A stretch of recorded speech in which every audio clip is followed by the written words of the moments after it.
आज एक्सपायरी वाले दिन निफ्टी ने ह्यूज वॉल्टिलिटी दिखाई और फाइनली हमारे वीकली टारगेट को अचीव किया और एग्जैक्टली वहीं पे जाकर क्लोजिंग दी है।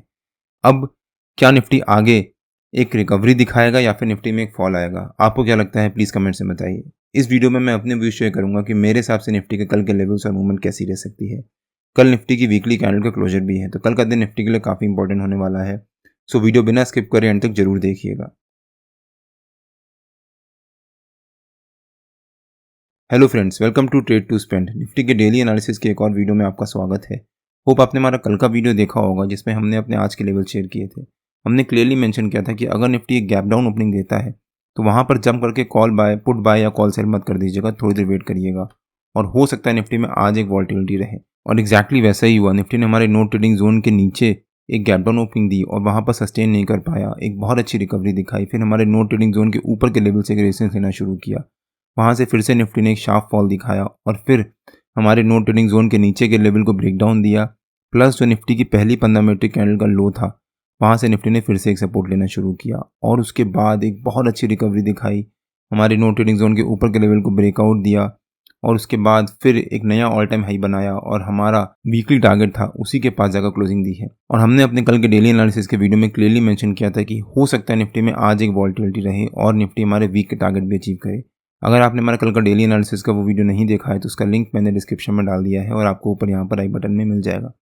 एक बार आप वो वीडियो जाकर जरूर देखिएगा। आज निफ्टी की वीकली एक्सपायरी भी थी और हमें यहाँ पर अच्छी अपॉर्चुनिटी मिलती बाइंग करने की। अगर निफ्टी ने यहाँ पर जो ब्रेकआउट दिया होता वो एक छोटी सी कैंडल से दिया होता या फिर यहाँ पर कहीं भी एक सस्टेन किया होता उस कैंडल को, क्योंकि निफ्टी ने एक बड़ी सी कैंडल से ब्रेकआउट दिया। अब हम यहाँ पर जंप करके कॉल बाय करते अगर और उसके बाद निफ्टी साइडवेज हो गया तो हमारा यहाँ पर प्रीमियम डिके होना शुरू हो जाता। हमारा प्रीमियम डिके होता तो हम वहाँ पर पैनिक करते और हम अपनी पोजीशन से एग्जिट कर जाते, जिस वजह से हमारे को अगेन एक लॉस ही होता।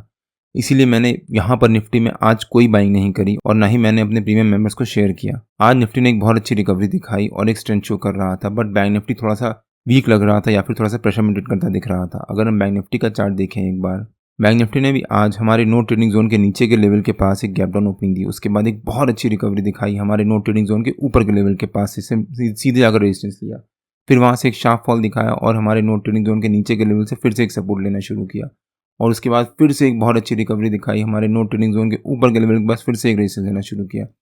निफ्टी हमारे नो ट्रेडिंग जोन के बीच में घूमता रहा और फाइनली ब्रेकआउट दिया, तब एक बहुत अच्छी रैली दिखाई। और बैंक निफ्टी भी हमारे नो ट्रेडिंग जोन के बीच में ही कभी नीचे के लेवल से सपोर्ट, कभी ऊपर के लेवल से रेजिस्टेंस, फिर नीचे के लेवल से सपोर्ट, फिर ऊपर के लेवल से रेजिस्टेंस। इसीलिए मेरे नो ट्रेडिंग जोन बहुत इंपॉर्टेंट होते हैं और इस बीच में तब तक ट्रेड नहीं लेता जब तक कोई रेंज ना बने, उस रेंज का ब्रेकआउट ना हो। यहाँ पर अगर बैंक निफ्टी ने जब ये रेंज बनाई थी, अगर इस रेंज का एक छोटी सी कैंडल से ब्रेकआउट दिया होता या फिर हमारे नो ट्रेडिंग जोन के ऊपर के लेवल से थोड़ा सा दूर होता, तब हम यहाँ पर जाकर कॉल बाय कर सकते। बट बैंक निफ्टी का प्रीमियम अभी बहुत ज़्यादा चल रहा है, जिस वजह से मैंने यहाँ पर थोड़ा सा अवॉइड करना उचित समझा। और अगर हमने यहाँ पर बाई किया होता तो शायद हमें लॉस हुआ होता, बिकॉज बैंक निफ्टी ने उसके बाद साइडवेज मोड में ट्रेड करना शुरू कर दिया था और अगर हम पैनिक में अगर अपनी पोजीशन से एग्जिट कर जाते तो यहाँ पर हमारे को लॉस ही होता उसके बाद, क्योंकि बैंक निफ्टी ने एक बहुत अच्छी रिकवरी दिखाई थी। निफ्टी और बैंक निफ्टी के नो ट्रेडिंग जोन्स में डेली बेसिस पे अपने यूट्यूब चैनल में शेयर करता रहता हूँ। अगर आपने मेरा यूट्यूब चैनल सब्सक्राइब नहीं किया है तो प्लीज़ सब्सक्राइब कर लीजिएगा और बेल आइकन जरूर हिट कर लीजिएगा, सो दैट जब भी मैं अपना अगला वीडियो पोस्ट करूँ आपको नोटिफिकेशन आ जाए। आज निफ्टी स्ट्रेंथ शो कर रहा था बट बैंक निफ्टी थोड़ा सा प्रेशर मेंटेन कर रहा था। अगर बैंक निफ्टी ने यहाँ से एक सपोर्ट दिया होता निफ्टी को तो हो सकता है निफ्टी में एक बहुत अच्छी रैली आती और निफ्टी और 50-60 पॉइंट की हाई जंप देकर बंद करता। अब अगर निफ्टी के चार्ट पे वापस आ जाते हैं और देखते हैं कि निफ्टी के कल के लेवल्स और मूवमेंट कैसी रह सकती है। हमने अपने पिछले वीकली एनालिसिस के वीडियो में क्लियरली मेंशन किया था कि निफ्टी की सप्ताह की मूवमेंट कैसी रह सकती है और अभी तक निफ्टी ने ऑलमोस्ट वैसे ही मूवमेंट दिया है। अगर हम निफ्टी का डेली चार्ट देखें एक बार, हमने अपने वीकली एनालिसिस के वीडियो में क्लियरली मेंशन किया था कि अगर निफ्टी मंडे को हमारा जो पिछले हफ्ते का हाई है उसके पास या उसके ऊपर क्लोजिंग देता है और ट्यूसडे को मंडे के हाई के आसपास ट्रेड करता है तो हो सकता है निफ्टी में थर्सडे को एक बहुत अच्छी रैली रहे और एग्जैक्टली वैसा ही हुआ। निफ्टी ने मंडे को हमारा जो पिछले हफ्ते का हाई था उसके पास जाकर क्लोजिंग दी, प्लस ट्यूसडे को निफ्टी ने मंडे की क्लोजिंग के पास ही जाकर क्लोजिंग दी। लेकिन मंडे ट्यूसडे को निफ्टी ने एक doji sort of candlestick pattern बनाया जो कि अनसर्टेनिटी को शो करता है कि मार्केट किस डायरेक्शन में जाएगा, यानी बायर्स एंड सेलर्स दोनों कंफ्यूज हैं कि मार्केट ऊपर जाएगा या नीचे जाएगा। और मार्केट ने आज एक बहुत अच्छी रिकवरी दिखाई और उस पैटर्न को ब्रेकआउट दिया है। प्लस निफ्टी ने डेली बेसिस पे एक bullish engulfing sort of candlestick pattern बनाया है जो अगेन एक पॉजिटिव कैंडलस्टिक पैटर्न होता है। और अगर कल निफ्टी जो हमारा आज का हाई है उसके ऊपर सस्टेन करके क्लोजिंग दे देता है तो हो सकता है निफ्टी में अगले हफ्ते एक बहुत अच्छी रैली रहे। अगले हफ्ते बजट भी आना है तो उसका भी इम्पैक्ट निफ्टी पे जरूर पड़ेगा। और हमने अपने पिछले वीकली एनालिसिस के वीडियो में क्लियरली मेंशन किया था कि निफ्टी की इस हफ्ते की मूवमेंट कैसी रह सकती है। अगर आपने हमारा पिछला वीकली एनालिसिस का वो वीडियो नहीं देखा है तो उसका लिंक मैंने डिस्क्रिप्शन में डाल दिया है और आपको ऊपर यहाँ पर आई बटन में मिल जाएगा। एक बार आप वो वीडियो जाकर जरूर देखिएगा। अब अगर निफ्टी के 15 मिनट के चार्ट पे आ जाते हैं और देखते हैं कि निफ्टी के कल के लेवल्स और मूवमेंट कैसी रह सकती है। मेरे ख्याल से निफ्टी का जो कल का रेजिस्टेंस रह सकता है, जो निफ्टी का हमारा आज के टाइम का ऑल टाइम हाई है या फिर जो हमारा आज का हाई है, मतलब 22840 के आसपास, और जो निफ्टी ने ये रेंज बनाई थी, इस रेंज का जो ऊपर का लेवल था जब निफ्टी ने ब्रेकआउट दिया था, वो निफ्टी का हमारा कल का सपोर्ट रह सकता है, मतलब 24740 के आसपास। हो सकता है निफ्टी कल 24840 एज अ रेजिस्टेंस और 24740 एज अ सपोर्ट इसी रेंज के बीच में ट्रेड करे।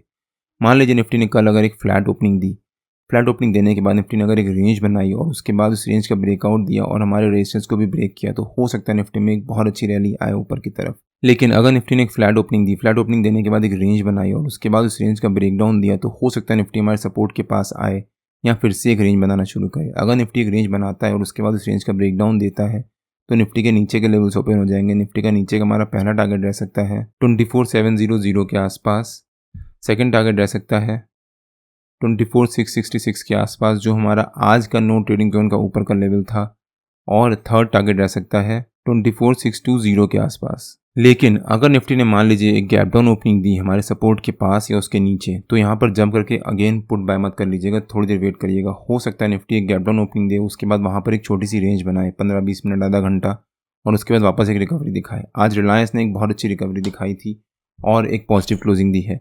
अगर रिलायंस कल पॉजिटिव रहता है तो उसका इम्पैक्ट निफ्टी पे जरूर पड़ेगा, और रिलायंस निफ्टी में एक हैवी वेट है, जिस वजह से अगर निफ्टी एक गैप डाउन ओपनिंग देता है और रिलायंस पॉजिटिव है तो गलती से भी वहाँ पर जंप करके पुट बाय मत कर लीजिएगा, वेट करिएगा थोड़ी देर निफ्टी को वहाँ पर सस्टेन करने का। अगर निफ्टी वहाँ पर सस्टेन करता है और उसके बाद निफ्टी फॉल दिखाएगा तब निफ्टी में नीचे की तरफ एक शार्प फॉल आएगा। अदरवाइज अगर निफ्टी ने गैप डाउन ओपनिंग दी और रिलायंस पॉजिटिव है तो वहाँ पर कॉल बाय कर सकते हैं विद आवर सपोर्ट, यानी 24740 एज अ स्टॉप लॉस। लेकिन अगर निफ्टी ने हमारे रेजिस्टेंस के पास या उसके ऊपर एक गैप अप ओपनिंग दी और जो निफ्टी ने आज ये शार्प रिकवरी दिखाई थी उसे कंटिन्यू किया, तब भी यहाँ पर जंप करके कॉल बाय या पुट सेल मत कर दीजिएगा, थोड़ी देर वेट करिएगा। हो सकता है निफ्टी एक गैप अप ओपनिंग दे, यहाँ पर छोटी सी प्रॉफिट बुकिंग आए, बिकॉज जितने भी लोगों ने यहाँ पर कॉल बाय करके बैठे होंगे ओवरनाइट, वो अपनी पोजीशंस को स्क्वायर ऑफ करेंगे। हमने भी निफ्टी की पोजीशंस को बाय किया है और मैंने अपने प्रीमियम मेंबर्स को शेयर किया है। अगर कल निफ्टी एक गैप अप ओपनिंग देता है और अच्छी गैप अप ओपनिंग देता है तो हम भी वहाँ पर अपनी पोजीशन से थोड़ा सा एग्जिट करेंगे, और उसके बाद अगर निफ्टी यहाँ से एक फॉल दिखाता है तो हो सकता है निफ्टी में एक फॉल आए, वापस निफ्टी हमारी रेंज के बीच में आए, फिर एक रेंज बनाना शुरू करे, वापस एक रिकवरी दिखाए। अगर निफ्टी वापस रिकवरी दिखाएगा और पहली 15 मिनट कैंडल के हाई को ब्रेक करके उसके ऊपर सस्टेन कर जाएगा तो हो सकता है निफ्टी में एक बहुत अच्छी रिकवरी रहे उसके बाद, और निफ्टी हमारा वीक का सेकंड टारगेट भी अचीव करे और फिर निफ्टी में एक हॉल्ट आए। निफ्टी और बैंक निफ्टी के जो भी लेवल्स होते हैं वो रेगुलर बेसिस पे मैं अपने फ्री टेलीग्राम चैनल में पोस्ट करता रहता हूँ। अगर आपने मेरा फ्री टेलीग्राम चैनल ज्वाइन नहीं किया है तो उसका लिंक मैंने डिस्क्रिप्शन में डाल दिया है, और आप मेरे को टेलीग्राम में ट्रेड टू स्पेंड नाम से मार्केट ज्वाइन कर सकते हैं। अगर आपको वीडियो अच्छा लगा हो तो please like, share and subscribe और बेल आइकन जरूर हिट कर लीजिएगा, सो दैट मैं जब भी अपना वीडियो पोस्ट करूँ आपको नोटिफिकेशन आ जाए। कल मार्केट में मिलते हैं। टिल देन जय श्री राम एंड जय हिंद।